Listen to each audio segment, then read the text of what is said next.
来看今年45岁一个单身生哦，伊之前伫咧工作的时阵对楼顶摔落去，肝脏拢破去，体内大出血，是真无简单才救回来。卫生福利部的台北病院是表示讲，若是拄到有人发生这款意外，千万都唔通黑白扫荡受伤的人哦，先把附近的物件拢清好清气，等救护车来就好。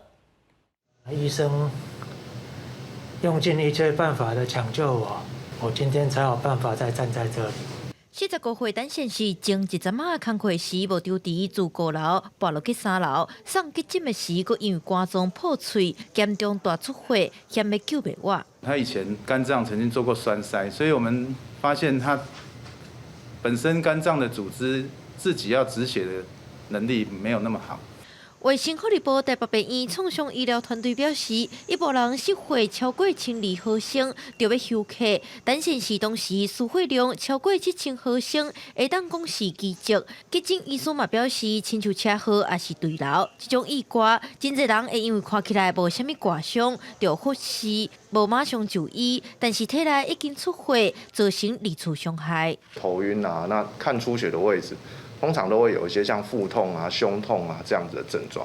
台北病院表示，体内出血一开始袂有啥物感觉，但若开始感觉无爽快，就要赶紧就医。另外嘛提醒民众，若真正拄到有人发生对楼等意外，上好是莫叮当患者。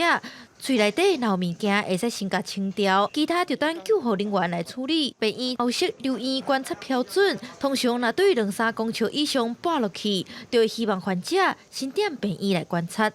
记者廖立凯新北采访报道。